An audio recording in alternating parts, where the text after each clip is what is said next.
discussion. Should we Yeah. talk about what team he's going to? Should we talk about how much we dislike it? No, I'm just kidding. Well, I think the entire situation, and I just want to get your guys' vibe on how he got here and where do you think he's going in terms of his trajectory as a superstar in this league? Because we've asked this question to many people we've had on the show. And it seems like the general consensus is on the defensive end on the court, there's no questioning that he is an elite defender in the league. I think that's pretty unanimous. The problem comes offensively. And what I don't understand for a guard in the league, in terms of free throw percentage, because I think with free throws, I think that's a consensus stat where I don't think it's too much to ask to be at least 60% as a guard. I think that's pretty reasonable. I think that's even lower. I think I'm being nice in that regard. But to see him have a worse free throw percentage than Shaquille O'Neal, who was, labeled as one of the worst free throw shooters in the history of this league, and for him not to see any progress in terms of his shooting, his offensive game, that's a massive red flag. Because in this age of the NBA, seeing Jimmy Butler in terms of what he does with his body, LeBron, the money he invested, Damian Lillard, all these guys playing the Drew League, playing all these games outside of the regular season, taking care of their bodies, and seeing Ben Simmons where there's celebration when he hits a three-pointer. Like, that just seems extremely, extremely, concerning. And so when I see teams line up for his services, I just wonder how he should be used correctly, and then two, what is his real ceiling on a team, and three, is he to really blame for this too? Where's the personal responsibility on his part? So, Alan, I'll start with you. What do you make of this whole Ben Simmons saga, and where do you think ultimately is the best team for him to really maximize his capabilities? So when I think of Ben Simmons, I think a couple of things. First of all, it couldn't happen to a nicer president of basketball operations. Really happy to see Daryl Morey fumble this. I chuckle at it every time. Being on a Daryl Morey team is like the Stockholm syndrome. You think he's the greatest until he leaves, and you're like, God, that guy was trash. He just doesn't have any player relationship building skills. It's I'm so happy the Rockets have Raph now. I think, and I've said this, and if you follow me on Twitter, you've seen me say this. I think historically that Philadelphia organization has had I don't know what it is, but there's poor medical teams. There are poor player development team everywhere. There's it's not a good organization. And I look at Markelle Fultz, who they absolutely botched, and he goes to Orlando and finally gets with some player dev people that's start using him correctly. And he before he hurt himself, he was having a comeback season.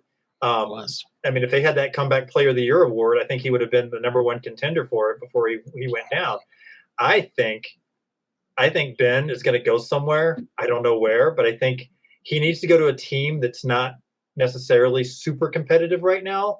He needs to not have that pressure, and he needs to have a green light to just go out and miss shots.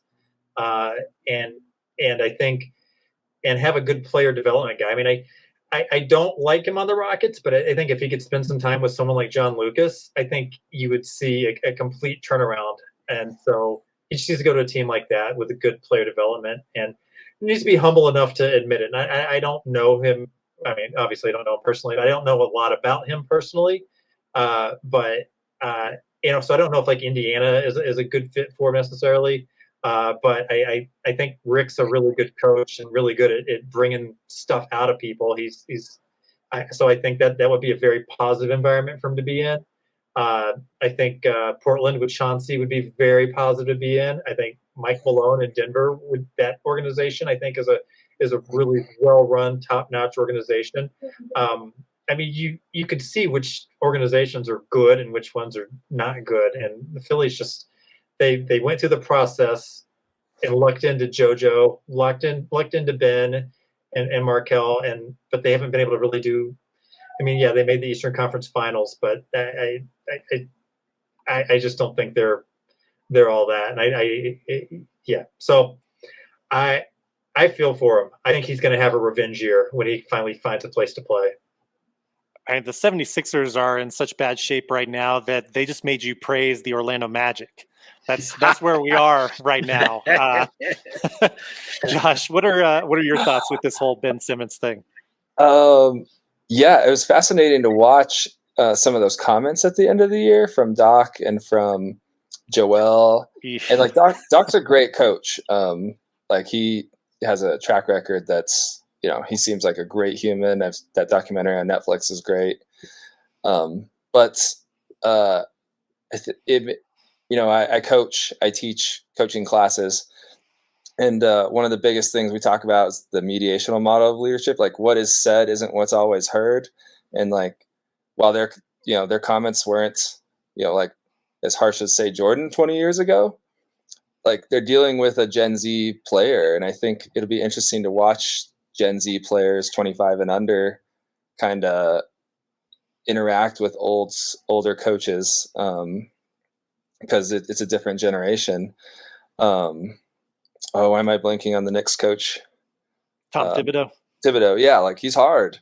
And like how are young guys going to respond to that? And so some of those comments, you might not have batted an eye 20 years ago, but dealing with a different generation, clearly Ben took it personally, and it didn't work. He feels very unloved. Whether they were actually, they might have been actually loving him and giving him a shot and like bending things towards him, but he obviously perceives it very differently. So something got lost, and we talk about that in our coaching classes and the coaching, like, there's something can get lost between player and coach. And so it's just interesting to watch. I don't know where he fits, but I love what Alan said on like a player development coach, where he gets a chance to fail and not be destroyed. Like the expectations were super high, and like he just gets to get his shots and progress and fail better and get maybe a small market like Indiana would make more sense. Denver. Yeah, and I don't know if I'd want him in Denver, but like where he's not. And that stuff that came out about he wants to be the number one man too, though, right? So it's kind of just confusing at some level. Yeah. Because he's probably not a number one man. Yeah, and I don't think Ben Simmons is blameless in this. I think it takes two to tango. There's definitely faults from the 76ers organization. I think the clutch sports element of all this, Justin, you and I have talked about this. Yeah. It's very, very interesting. And I wonder how long he can – I mean, he signed that contract, and so he's locked in on that deal. But I do wonder, like, the future implications of this specific Ben Simmons incident to other trade demands and things like that, roster moves heading forward. I do think small market would be good for him. I'm totally with you, Alan, on player development. That's a must. And I think fans that would really embrace him. So I would say like my top two for my wish list because I would like to see him improve. I don't want to see the narrative of this guy, being this prime prospect out of college. I don't want to see the narrative be he just flames out and he's playing in Russia or China in like 2 years. I think that'd be such a bummer. I do hope he revamps his career. I think the two places I would pick for him, I don't know how their player development is, but Portland would be interesting because I think the fans would just love him there and kind of embrace him. And I think Dame could put him under his wing, at least for the time being while he's still there. And then I think also Indiana. It seems like they really want him. It seems like they are the loudest team, at least from what we're kind of hearing from sources here and there that really want him. And those fans are rabid as well for their Pacers. So could be another good fit for him. But what is his threshold? I'm wondering because, and maybe I'm just kind of foolish for falling for debate, but when I hear Stephen A. compare him to LeBron, I'm like, I don't understand. Am I missing something? Am I just in another planet here? Like, I don't see any of that, or even his potential as an offensive player. Like but at the same time, it's not a lack of, I don't know, form or he clearly has skill to get to the rim. it's just baffling to me in terms of not seeing him at least progress in a way, or there's just been a bad assessment of his talent and what he can like really help a team. So what is his role going to be if he ends up in Indiana or he ends up in a Portland? Is this going to be like as a defensive stopper? What's this going to be his responsibility offensively? Or should that even be a discussion? I mean, what should be his actual role to maximize his like capability, like to see his true potential? I don't know if there's a player who kind of illustrates a better passing Sean Marion, but that's what I would see is like his peak is probably a better defending and better passing Sean Marion, who could average like 15 a game, and if he learns to shoot the three. But I mean, the thing that gets lost in his lack of shooting is that he has an amazing court vision. He's definitely like a top tier passer in the NBA. It's just you can play off of him, so it kind of gums up the works. So I would say like a better version, like a rich man's Sean Marion is, and that's not a bad thing to be if you're putting in next to the bonus. Not at all. Yeah. Turner and whoever else is Indiana is going to one of the holidays. I forget which one. If they still have one, I don't know. So yeah. Yeah, and he can't have an uglier jump shot than Sean Marion. Granted, Sean Marion's went in a lot more, especially from deep. No, I like that. And that's why I think the Pacers are a great fit because they've kind of been – I mean, yeah, they have Brogdon, they have Sabonis, but they kind of feel like they've been searching for an answer on offense for a long time. So he could be another tool on that team that would help them with that. Well, I think that wraps up our questions. So before we let you guys go, Alan, Josh, and Josh, we'll start with you. Do you have any final thoughts about the season? Anything else you're looking forward to? And of course, also, if you're on social media, please plug that or anything else that our listeners and viewers should be known about it. Yeah, I'm just excited for what we've, even with the world being off, we did get a lot of basketball. We had like 2 seasons in one, kind of. So, but I was fortunate enough to go to the Nuggets Trailblazers game where Dame went off last spring and just feel normal. So I think just excited for a normal season, and we got that at the tail end last year. And the league's got a great product, I think, all around. And so, yeah, Twitter, real Joshua DC. So I don't use it too much, but I should more. But thanks for having me on. This is rad. I love talking hoops. Yeah, appreciate it. Alan, go ahead. What are you looking forward to? Any other thoughts on the season and where our viewers and listeners can find you on social media? Cool. Yeah, I am really excited about this season. I'm a big Rockets guy. I didn't mention them as a League Pass team because I'm obviously going to be watching every game that's on League Pass. I think the talent potential is off the charts. I think the Kevin Porter Jr. trade is going to go down as one of the most lopsided trades in all of NBA history, just because, I mean, Matt, you talked about like old coaches not jiving with their team. Who was that jackass they had coaching Cleveland last year? The Kevin Love threw the ball at him. I mean, gosh, I can't even remember. Yeah.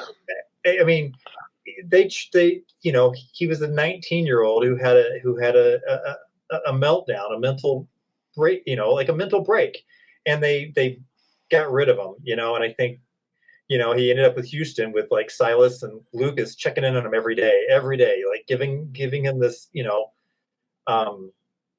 this room to grow. And I think so. I'm really excited about watching Scoot, Jacob. I think Josh Christopher is going to be surprise a lot of people. Alperen Şengün, I think, is going to be really good. I'm excited about watching this guys play. It's already been fun watching the preseason summer league games, so I'm really pumped to watch them. And I think it's just going to be a great season. I think the Nets-Lakers drama is going to be fun to watch, and I think there's a lot of great rookies this year. I mean, Cade, we haven't even talked about Cade in Detroit. I mean, that guy is going to be great. I think Jalen slipping to Orlando, I think he's going to really help that team out a lot. But I think Scotty Barnes is going to be great in Toronto. I think it's really exciting to have like really good young talent, particularly as LeBron and CP and all these guys start to age out. I think it's good to have like a good future for the league. So I'm really excited about the season. Thank you all for having me on. My Twitter handle, I'm pretty active.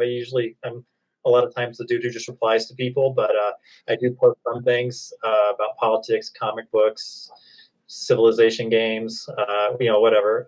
But some politics, but not too much. I've been trying to get hired, and it's hard to be leadership when you're a little to the left, really to the far to the left. And it's Alan. What is it? Like Alan Munzler, Twitter. I don't know. Yeah, it's just I'm the only one on there. It's a picture of me. But follow me. I like interacting with people. It's